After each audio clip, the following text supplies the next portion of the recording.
Hello, my friends. Uh, I hope this finds you well. This is our weekly opportunity to do a little sacred reading together.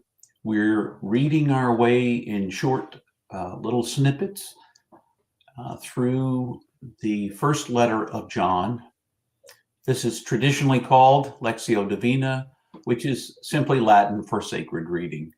And so, our divine reading.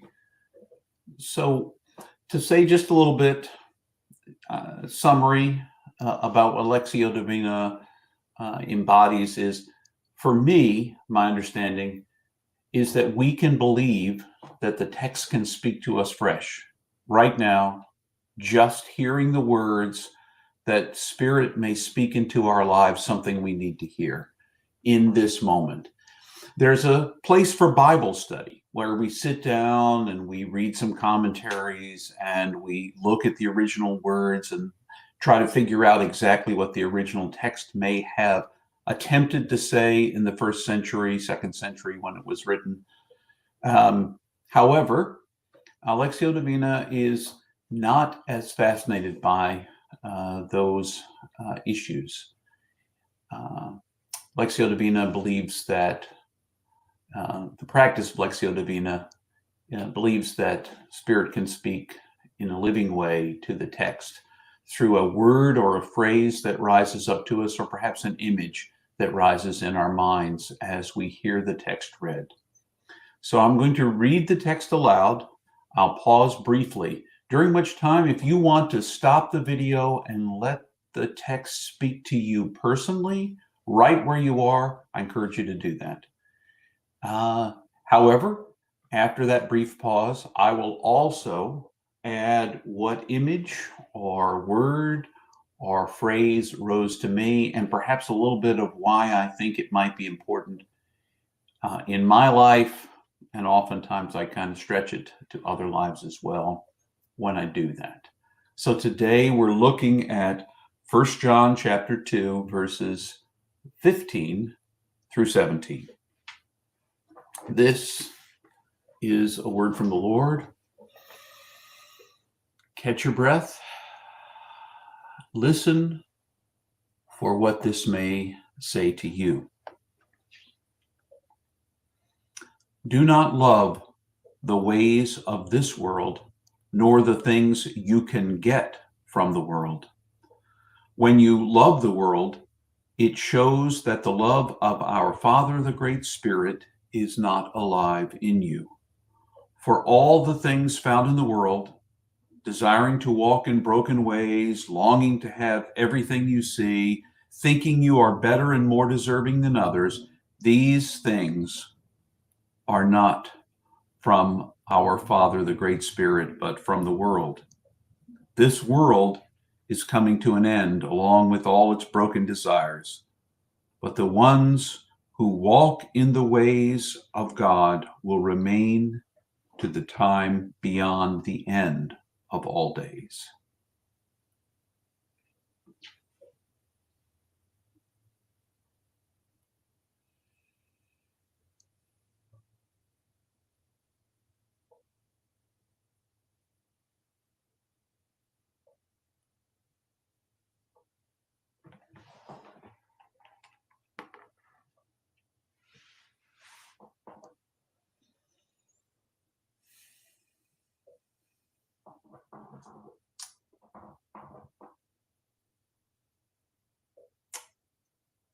The image for me that rose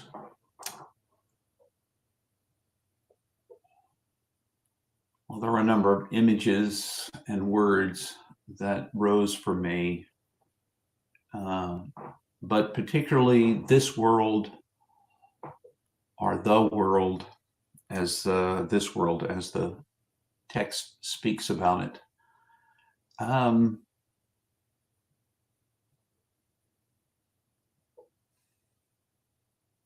When I hear the text, it invites me to consider what ways of the world I have bought into, that I live into, that are culturally driven, not spirit-driven, not God-driven, not certainly following the path of Jesus? What are those things that I have drawn in culturally and have been impressed by me, the things I pursue which keep me separate from or other than, and the things that the text talked about were, for me, things pursuing things, wanting to own things, thinking I deserve more than someone else, and striving to have more than someone else rather than simply striving to have enough. And that's the voice of culture. The voice of culture invites me to constantly compare myself to, in my case, other pastors, other spiritual leaders. How are they doing compared to me? Or perhaps other followers of the path. How are they doing compared to me?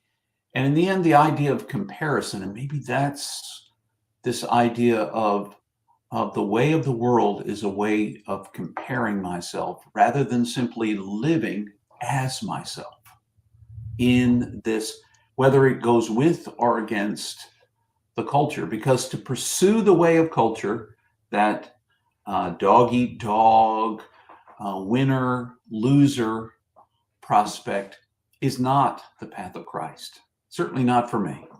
Not what I hear in this text. That's the way that the world wants me to live. Now, to some degree, I live in this world, and I completely, in this body, I am bound by this world. But I don't have to value the same things that the world seems to value, that this culture seems to value.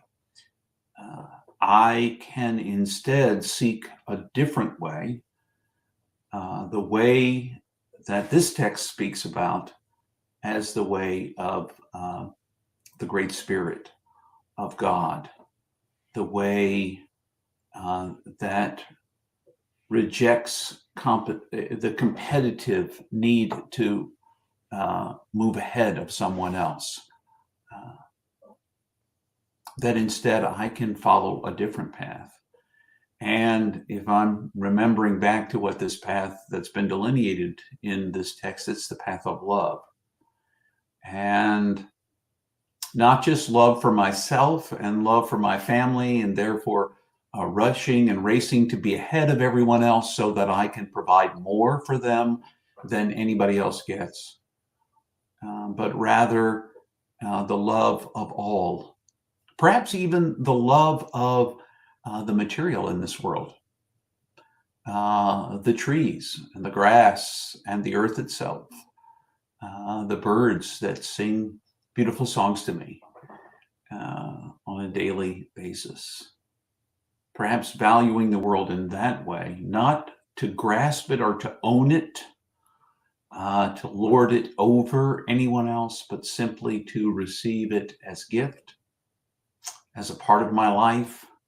Most of the things I value, can value most in this life are not things I have earned.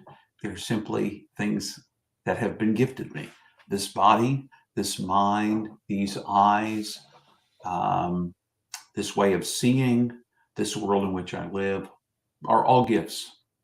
So I encourage you, take some time with the text. Maybe it'll speak something different into your life. Maybe if you read it in a different translation, it will say something different, different images, different words, phrases. But whatever it is, I encourage you, if you want, on our Facebook or YouTube, if that's where you're watching it and you want to respond to what rose for you, I encourage you to do just that.